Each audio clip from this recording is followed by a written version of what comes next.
1일 합격 노트 보도록 하겠습니다.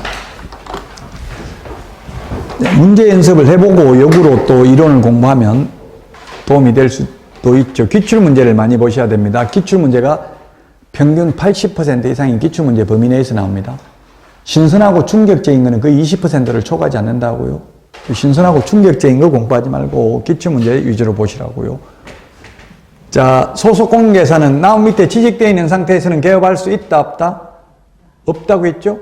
옳은 것은 했는데 틀렸네요. 안 된다. 취직되어 있는 사람은 그만두고 해야 된다. 그만두면 이미 소속 공개사 아니다. 개업하려면. 자, 그 다음에 등록관청은 등록증을 교부하기 전에 보정 설정을 했는지 여부를 확인해야 된다. 확인하고 지체 없이 등록증을 교부해야 되죠. 등록증 교부는 지체 없이 등록 처분 통지는 7일 이내라고 했습니다. 자, 여기 7일 이내인데 10일 이내라고 해서 3번 틀렸네요. 7일 이내에 등록 처분 통지해야 되죠. 7일 이내에. 자, 그 다음에 여권용 사진 첨부하지 않아도 된다. 여권용 사진 첨부해야 된다 했죠? 반명함판 사진이 아니라 여권용 사진. 기출문제입니다, 이거. 그 다음에 5번. 등록을 한 개업공개사가 종별을 달리하여 업무를 하고자 하는 경우에 등록 신청서를 다시 제출하는 경우 종전 등록증은 반납하지 않아도 된다. 예를 들면 부칙개공이 자격증 따가지고 공인중개사인 개업공개사로 계속 할 수도 있잖아요. 그럼 옛날에 부칙개공 받은 등록증은 반납해야 되겠죠? 반납하고 새로 받아야 됩니다. 등록증 2개 가지고 있으면 안 되잖아요. 그래서 반납하지 않아도 된다. X. 반납해야 됩니다. 자, 그 다음에 2번입니다. 2번. 옳은 것입니다. 개설 등록 기준, 이거 시험에 나올 확률이 85% 이상이라고 했죠. 상법상 회사 또는 상법상 회사가 5개가 있다. 주식회사, 한명, 합자, 유한회사, 유한책임회사 5개 굳이 암기할 필요는 없는데 주식회사이어야만 한다. 이거는 X입니다. 사회적 협동조합은 안 된다. 사회적 협동조합은 안 되고요. 자본금 5천만 이상 해야 된다. 맞네요. 그 다음에 디귿, 니은, 대표자는 공인중개사이어야 한다. 맞습니다. 그리고 대표자를 포함하는 게 아니라 제외한 임원 또는 사원의 3분의 1 이상이 공인중개사이어야 합니다. 그리고 실무교육은 3분의 1 이상만 받는 게 아니라 모든 임원, 사원, 전원이 다 실무교육 받아야 됩니다. 그래서 틀렸고, 반드시 소유권을 확보해야 되는 게 아니라 사용권만 확보하면 된다. 소유권 확보해야 된다면 여러분들이 건물주 아니면 자격증 딸 필요도 없죠. 개업 못하니까. 사용권만 확보하면 되니까 남은 건물에 개업해도 된다. 그래서 2번이 정답이 되겠습니다. 최근 기출문제 패턴이 대표적으로 이렇게, 이것도 기출문제입니다. 박스형 문제 이렇게 나오는 게 약 50%입니다. 지금 모든 과목이. 거의 절반이 이런 식으로 나온다고. 이게 더 어렵죠. 그냥 1번, 2번 있는 것보다.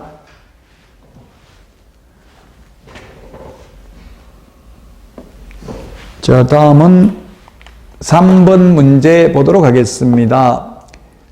결격사유에 해당하는 자는 했는데 선고유예, 기소유예는 결격사유 아니고요. 집행유예는 유예기간 경과 후 2년간 결격사유에 해당된다 했죠. 그 다음에 파산 선고받으면 복권만 되면 바로 벗어납니다. 결격사유에 해당하지 않습니다. 복권됐으니까. 도로교통법으로 벌금받은 경우는 결격사유 아니고 공인중개사법, 이 법 위반으로 300만 이상 벌금받으면 3년간 결격사유에 해당되죠. 그래서 도로교통법으로 벌금 내는 것은 결격사유 아니고요. 등록이 취소됐다면 3년 지나야 됩니다. 3년. 2016년 11월 15일 날 등록 취소됐다면 2019년 11월 15일까지 결격사유니까 아직 결격사유죠. 3년 안 지났으니까. 그래서 4번이 결격사유고요. 그 다음에 5번 자격정지 업무정지는 자격정지 기간 동안 결격사유인데 암기 프린트 42번에 1번, 2번에 있는데 자격정지 업무정지는 최대가 6개월이죠. 최대 6개월이니까 4월 15일 날 6개월 받았다 하더라도 10월 15일 되면 끝나잖아요. 10월 26일은 6개월 넘었으니까 결격사유 아니죠? 그래서 이거는 결격사유 아니고 결격사유에 해당되는 자는 4번이 되겠고요.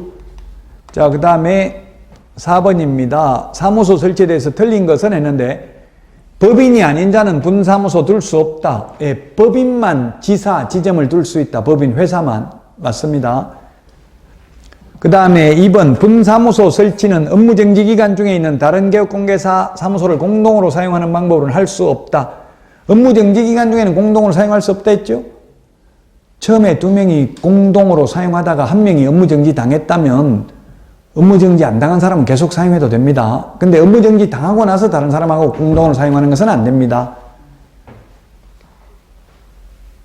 자, 그 다음에 법인의 분사무소 설치하려는 경우 분사무소 소재지 시장군수구청장이 아니라 주된 사무소 등록관청 암기 프린트 4번의 세 번째 까만 별표에 보면 분사무소 설치신고, 분사무소 이전신고, 분사무소 휴업신고, 분사무소 폐업신고, 재개신고 모두 주된 사무소 등록관청이 해당 관청이다. 다만 분사무소 지도감독은 둘 다 가능. 주된 사무소 등록관청도 가능하고 분사무소 소재지 시장군수구청장도 가능하다. 그 다음에 분사무소에서 중개 행위를 하였을 경우 중개보수는 주택인 경우 분사무소 관할 지도 조례가 정하는 보수를 받는다. 자, 그 다음에 4번 공인중개사법을 위반하여 둘 이상의 사무소를 둔 경우 등록을 취소할 수 있다. 예, 이중사무소는 등록을 취소할 수 있습니다. 암기 프린트 53번 맨 밑에 표를 보면 이중등록, 이중소속, 이중등록, 이중소속 절대적 취소입니다. 근데 이중사무소, 이중계약서는 취소할 수 있습니다. 이중등록, 이중소속, 이중사무소는 1년 이하의 징역이나 1,000만 원 이하의 벌금에 처합니다. 그러나 이중직업, 겸업의 경우에는 처벌 규정이 없다 했죠. 법인은 등록을 취소할 수 있고요. 법 제14조 규정된 업무 외의 업무를 하면 개업공개사는 이동이 용이한 임시중개시설물 이게 뭡니까? 파라솔, 천막 같은 거 떴다방 모델하우스 앞에 설치하면 안 됩니다. 시험에 허가받아서 일시적으로 모델하우스 앞에 설치하는 것은 가능하다. X. 허가라는 말도 없지만 떴다방 임시중개시설물은 절대로 어떠한 경우도 설치하면 안 된다고요. 그래서 요즘 모델하우스 앞에 가보면 떴다방들이 있어요, 없어요? 있는 경우도 있더라고요. 있어요. 저는 봤어요. 어디를 봤냐면 용인 남사면에 한숲시티라고 있었어요. 거기 이제 분양한 지 한 5년은 넘었는데 거기 보면 천막 같은 거 쳐놨더라고. 근데 천막을 쳐놔도 누가 했는지 모르게 누가 했는지는 표시가 안 돼 있어요. 옛날에는 그 파라솔에 자기 사무소 막 명칭을 적어놓고 했는데 요즘은 누가 했는지 알면 처벌받죠. 그래서 누가 했는지 모르게 그냥 천막만 설치해놨더라고요. 그 판례가 있어요. 그 남이 설치해놓은 천막에서 중개행위를 하다 적발됐어요. 그 네가 설치했지 하니까 검사가 하니까 아니요 내가 안 했는데요. 그럼 왜 거기서 중개했냐? 아니, 다리가 아파서 여기 좀 앉아서 계약서 쓰는 거 안 됩니까? 이렇게 이야기해가지고 결국 처벌 안 받았어요. 누가 설치했는지 모르니까.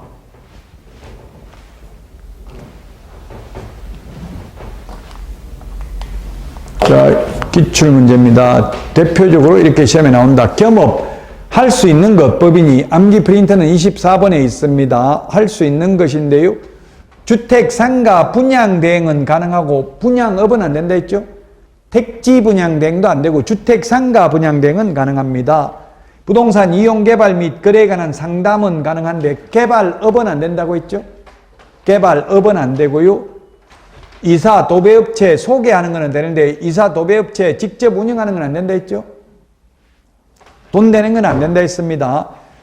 공인중개사를 대상으로 하는 게 아니라 개업 공인중개사를 대상으로 한 중개업의 경영기법 및 경영정보 제공이고요. 그 다음에 미음, 중개업에 부수되는 업무로서 의뢰인의 의뢰에 따른 도배이사업체 소개 등 주거 이전에 부수되는 용역 알선업은 되는데 용역업은 안 됩니다. 어떤 분이 업이라는 말 들어가면 무조건 안 되죠 이러던데 그건 아닙니다. 용역 알선을 반복하면 그게 알선업이잖아요. 우리 법조문에는 그냥 용역 알선이라고 돼 있지 용역 알선업이라고 돼 있지는 않아요.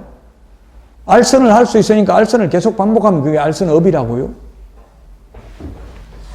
답 5번이네요. 이런 겸업을 하고 받는 보수는 중개보수가 아니니까 많이 받아도 된다. 다만 법인은 이 6개만 겸업할 수 있고 암기 프린트 24번에 있는 거, 개인은 6개도 해도 되고 다른 업무도 해도 된다. 단 부칙 개공은 경공매 매수 신청 대리는 안 된다. 법인이 이 6개 외의 업무를 하다 적발되면 등록 취소될 수 있다.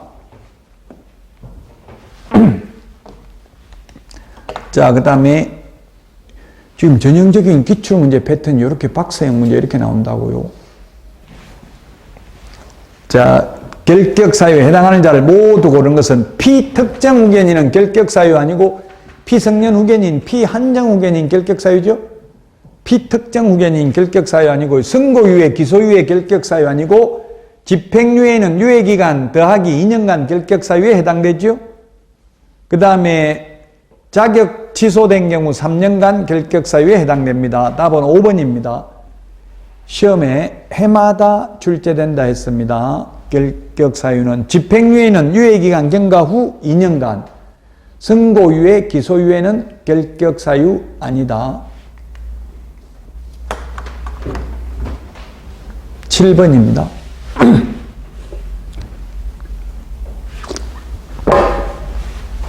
틀린 것입니다. 틀린 거. 자격증 누가 교부한다? 시도의사가 실시하니까 시도의사가 교부합니다. 재교부도 시도의사입니다. 자격증은. 자격 취소도 시도의사, 자격정지도 시도의사. 암기 프린트 54번 맨 밑에 보면 동그라미 7번까지 있습니다. 청문과 의견 진술 뒤에만 사무소 관할 시도의사고요. 나머지는 전부 교부한 시도의사죠. 54번에 있습니까? 자, 그 다음에 우연히 단 한 번 했다면 중개업에는 해당되지 않습니다. 중개업이 되려면 불특정 다수와 계속 반복하거나 반복 의사가 있어야 업입니다. 자, 그 다음에 중개상물인 건축물에는 미래의 건축물은 포함되지 않는다 했는데 동호수가 특정된 아파트 분양권도 미래의 건축물도 중개상물에 해당됩니다. 영업상 노하우, 무형의 재산적 가치 이게 권리금입니다. 권리금.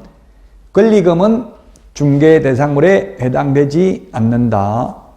해당되지 않기 때문에 권리금 알선하고 돈 받는 거는 아무나 해도 된다는 이야기죠. 개업공개사만 할 수 있는 게 아니고. 그 다음에 5번 중개행위인지 여부는 개업공개사가 진정으로 거래 당사자를 위하여 거래를 알선 중개하려는 의사를 갖고 있었느냐고 하는 주관적 의사가 중요한 게 아니라 객관적으로 판단합니다. 객관적으로.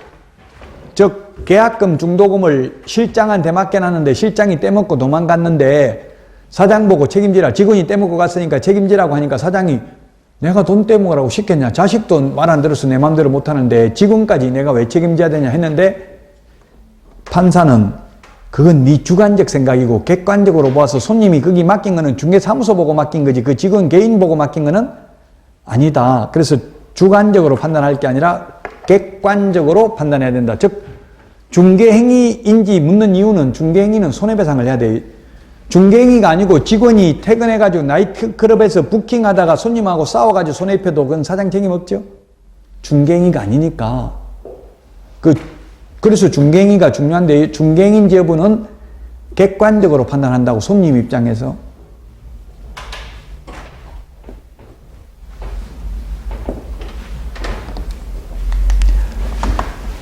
기출문제가 이렇게 박스형 문제가 출제되고 있다고 했습니다. 지난주에 한 것도 지금 연습하는 거예요. 지금 중개상물 지난주에 하는 것도 몇 문제. 중개대상물이 이게 기출문제 이런 식으로 나왔어요. 기출문제인데 중개대상이 될 수 있는 권리 및 대상물로 틀린 항목이 들어있는 것은 맞는 것이 아닌 것은 이런 말이잖아 지금. 그럼 뭐예요? 결국 중개상물 아닌 걸 묻고 있는 거죠. 그냥 중개상물이 아닌 것은 이렇게 물으면 될 것을 중개상물이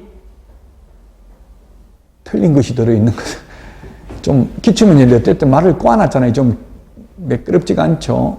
결국은 중개상물 아닌 게 들어있는 걸 묻고 있는 겁니다. 이게 사실은 기출문제에서는 3번이 가정답이었었는데 모두 정답으로 인정됐던 문제입니다. 근데 지금은 3번이 답이 되도록 제가 고쳐놨어요. 미등기 건물 중개상물에 해당됩니다. 중개상물에 해당 안 되는 걸 묻고 있는데 미등기 건물 해당되고요. 그 다음에 이게 그냥 공유수면 매립지 이렇게만 하면 이게 논란의 여지가 있습니다. 바다가 공유수면이거든요. 바다를 불법으로 매립했다고 개인 땅 되는 거 아니잖아요. 그래서 공유수면 관리 및 매립에 관한 법률상 준공검사 확인증을 받은 공유수면 매립지는 개인 땅이 된 거예요, 이제. 이거는 중개상물 되는 거 맞고요. 그 다음에 지상권, 지상권 중개상물 되는데 법정저당권 성립에는 개입 여지 없다고 했죠? 법정저당권, 그 다음에 법정지상권 성립에는 개입 여지 없습니다. 분묘기지권 이런 것도 안 되고요. 가등기 돼 있는 토지 중개상물 되고요. 가등기, 미등기, 가처분 등기돼 있어도 중개상물 되고요. 무허가 건물 중개상물 됩니다. 권리금 중개상물 아닙니다. 질권 중개상물 아닙니다. 권리금, 질권 이런 건 중개상물 아니니까 아무나 해도 된다는 뜻입니다. 그 다음에 지상권, 등기된 환매권, 공장재단, 광업재단 중개상물 됩니다. 법정지상권 성립 개입 여지 없고요. 특허권 중개상물 아니고 사유지는 개인 땅은 중개상물 되겠죠. 그래서 답은 3번이 되겠습니다. 3번. 좀 어렵습니다. 이게 해석상의 문제니까 법조문에 뭐 특허권이 중개상물 된다 안 된다 이런 말 안 나와 있잖아요. 그 중개상물 된다는 말이 없으니까 아니라고요. 특허권은. 특허권이나 저작권 이런 걸 팔아먹을 수 있죠. 아무나 해도 된다는 이야기예요. 저작권도 팔아도 되잖아요. 뭐 임창정 소주 한 잔 50억에 저작권 팔았다 이런 거 나오던데 이 뉴스에.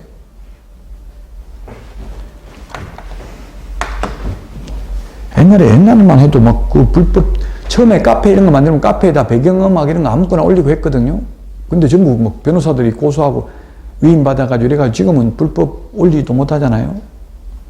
요즘 유튜브 채널에도 배경음악 올리니까 바로 소득, 특히 외국 가수들 음악, 제가 호주 시드니에 가가지고 그냥 그 배 타고 크루즈 여행하면서 음악 있는지도 몰라서 찍어가지고 올렸더만 저작권법 위반으로 수익 창출 제한된다고 뜨더라고. 그 유명 뭐 가수, 외국 가수 음악이 배경음악으로 나오나 봐요. 나 음악 나오는지도 몰라서 그냥 배 타고 찍었는데도 저작권법 위반이라고 바로 떠버리더라고. 깜짝 놀랐어요. 그만큼 지금은 저작권법 이게 엄격하게 적용되더라고요. 그래 놓고 또 뭐라고 하느냐. 수익 창출만 안 되지 불법으로 삭제할 필요는 없다. 계속 올려놓으래. 그럼 수익은 누가 받냐면 그 음악 저작권자가 받아가는 거예요. 저는 한 푼도 못 받고.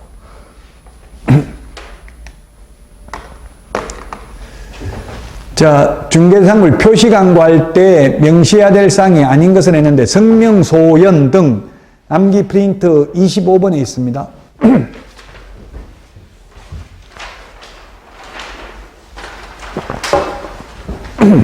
성명, 소연 등 할 때 소재지가 무슨 소재지냐 이 말이에요. 무슨 소재지. 중개대상물 소재지가 아니라 중개사무소 소재지죠. 제가 지금 지나다니다 보니까 빈 상가에다가 임대문의 이렇게 해가지고 요거 붙여놨더라고요. 요거 적어가지고. 그럼 임대문의 적어놓고 그 임대문의가 된 그 물건 주소지 그 붙여놓은 그 장소잖아요. 그러니까 굳이 따로 뭐 집은 이런 거 말할 필요 없어요. 근데 인터넷 표시 광고하려면 인터넷에 올리려면 소재지 적어야 되죠. 인터넷 표시 광고하려면 중개사물 소재지 적어야 되는데 인터넷 표시 광고가 아니라 그냥 상가 유리창에다 갖다 붙이려면 그냥 그 붙여놓은 그 장소니까 굳이 집은 안 적어도 된다고요. 기출문제입니다. 답 2번입니다. 성명, 소연 등 같이 시작. 성명, 소연 등. 소면, 종가형. 총사방, 개개, 입주관. 암기 프린트 25번 맨 밑에 있잖아. 이거 암기해야 돼. 논리적으로 설명하기 힘들어요. 8개. 총사방, 개개, 입주관. 인터넷 표시 광고하면서 건축물인 경우죠. 무슨 대가리인지 몰라도 일단 대가리라도 암기해 놓으면 나중에 손바닥에 대가리 적어 놓고 노래 부르듯이 그냥 막 대가리가 줄줄 나와야 돼. 앞대가리가. 그러면 무슨 대가리인지는 시험지에 적어놓고 천천히 찾아보면 그래도 암기 안 하는 것보다 나아요. 앞대가리만 암기한다고 되는 게 아니라 무슨 대가리인지까지도 사실 알아야 되죠. 근데 한 번에 다 하기는 힘드니까 그냥 앞대가리라도 자꾸 노래 부르듯이 계속 연습을 해보셔야 돼요. 소면, 종가형, 총사방, 개개, 입주간, 성명, 소연 등 암기 프린트 25번에 있습니다. 지금 현업에서 가장 문제가 되는 게 이게 표시광고예요. 표시광고 중에서 가장 대표적인 게 거래 완료 이렇게 해가지고 유튜브 채널에 매물 올려놨다가 500만 원 이하의 과태료 받았어요. 거래 완료되니까 허위 매물 없는 매물 올린 거잖아요. 그 명백한 뭐 증거가 필요 없잖아요. 자기가 스스로 거래 완료라고 적어놨으니까 바로 500만 원 이하의 과태료를 하고요. 거래 완료만 안 적어놨으면 허위 매물인지 조사를 해봐야 되잖아요. 본인이 거래 완료됐다 했으니까 뭐 빼도 박도 못하고 명백한 증거를 자기가 위법 증거를 스스로 그 적어놓은 거라고요. 만약에 거래 완료된 걸 거래 완료라고 안 적어놓고 올려놓으면은 손님들이 연락 올 거 아니에요. 그러면 금방 거래됐습니다. 이렇게 해야 되겠죠. 금방 거래. 옛날에 거래된 걸 모르고 올려놨는데 이러면 민원 넣어버리면 그건 이제 과태료 받아요. 저도 지금 어제인가 전화 왔더라고요. 저 어디 아파트 수분양자죠 이러더라고요. 그래서 제가 어떻게 수분양자 이런 말 쓰는 것도 보통 사람 하기 힘들잖아요. 수분양자 부당받은 사람. 그거 맞는데요. 제 명단이 거래되고 있나요? 어떻게 명단 알고 연락한 실제 사고 팔고 있거든요. 그 불법으로 사고 팔고 있어요. 명단, 입주자 명단. 그러니까 이분이 하는 소리가 사장님 기억 안 나세요? 모델하우스에서 제가 명함 드리는데 이러더라고요. 명함 제가 받았다 하더라도 제 명함을 준 적은 없거든요. 그냥 따지진 않았어요. 그냥 뭐 지금 세놓을 건지 들어가 입주할 건지 이런 거 묻더라고요. 그래서 다 거래되고 있어요. 입주자 명단이. 그래가지고 막 너 내 정보 어떻게 하라는데 따지고 그러면 사장님 그때 모델하우스에서 인사하고 드리는데 기억 안 나세요? 이러니까 지금 어제 일도 기억이 안 나는데 그때 기억이 납니까? 그러니까 그냥 더 이상 따지지는 못하겠더라고요. 그렇게 했다고 하니까. 그래서 입주자 명단 가지고 작업을 많이 해요. 하면은 팔 사람 같으면 고맙잖아요. 연락 와주니까. 그 많이 내놓는다고요. 그런 분들만 있는 경우도 있어요. 그냥 입주하기 6개월 전부터 입주 후 6개월 후까지 1년간 그냥 식당하는 자리에다가 미리 선불로 1년간 월세 다 주고 그냥 얻는 경우가 있어. 그래가지고 1년만 지나면 가버린다고 그냥 그런 거 분양권 이런 것만. 지금 전매가 안 된다 하더라도 입주할 때는 가능하거든요. 지금 둔촌 주공아파트 이런 거 다 전매 가능하잖아요. 지금도 전매 가능해요. 입주 안 됐는데도. 지금 실거주 의무가 유예됐죠. 실거주 의무가. 선거 때문에 지금 4월달 선거니까 실거주도 안 해도 된다고 또 유예했다고요. 여당이나 야당이나 무조건 규제 풀어줘야 된다. 집값 올려줘야 그 표를 찍어주니까. 자, 인터넷 표시 광고 오늘 했습니다. 인터넷 표시 광고 모니터링에 대해서 틀린 것입니다. 인터넷 표시 광고 기본 모니터링이 있고 수시 모니터링이 있는데 기본 모니터링은 모니터링 기본 계획에 따라서 분기별로 하는 게 기본 모니터링입니다. 분기는 1분기가 3개월이 1분기죠. 분기별로 하는 게 기본 모니터링이고 그러면 수시 모니터링은 수시로 그냥 아무 때나 필요할 때 하는 게 수시 모니터링이에요. 자, 수시 모니터링은 법 위반이 의심되는 경우 국토부 장관이 필요하다고 판단하에 실시하는 모니터링이 수시 모니터링이고요. 3번 지정된 모니터링 업무 수탁기간은 매년 12월 말까지 다음 연도 모니터링 기본계획을 수립하여 국토부 장관에게 보고해야 된다. 매년 12월 말까지입니다. 그리고 4번 모니터링 기관은 매 분기가 끝난 후 15일 이내에 국토부 장관에게 기본 모니터링 결과 보고서를 제출해야 된다. 15일이 아니고 며칠이었어요? 30일입니다. 이거 왜 30일이냐 이거 따지는 것보다 숫자는 암기해야 돼요. 왜 29일도 아니고 28일도 아니고 30일이냐. 그 대체로 제가 이게 법을 공법이든 뭐든 법을 보니까 숫자를 보니까 3일, 5일, 7일 그 다음에 8일, 9일 이런 건 잘 없더라고요. 10일, 15일, 20일, 30일, 1개월, 2개월, 3개월 또는 60일, 90일 이렇게까지 나오는 건 있어요. 그리고 나서는 1년, 2년, 3년, 5년 10년 요 정도 있더라고 숫자가. 6년 이런 건 없잖아요. 보통 보면 숫자.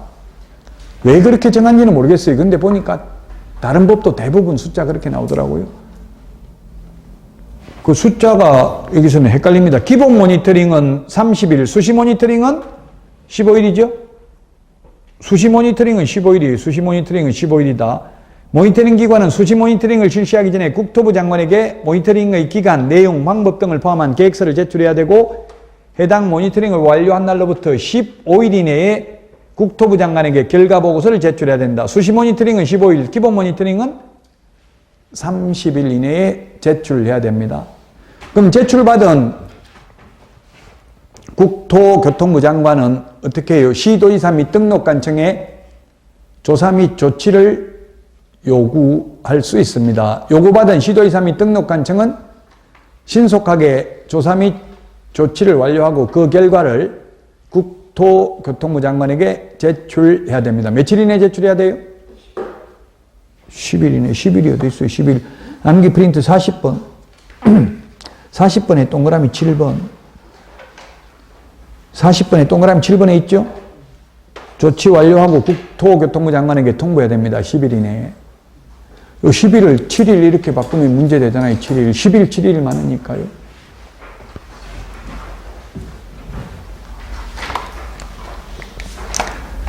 자, 오늘 여기까지 하고 다음 주에 찾아뵙도록 하겠습니다. 수고하셨습니다.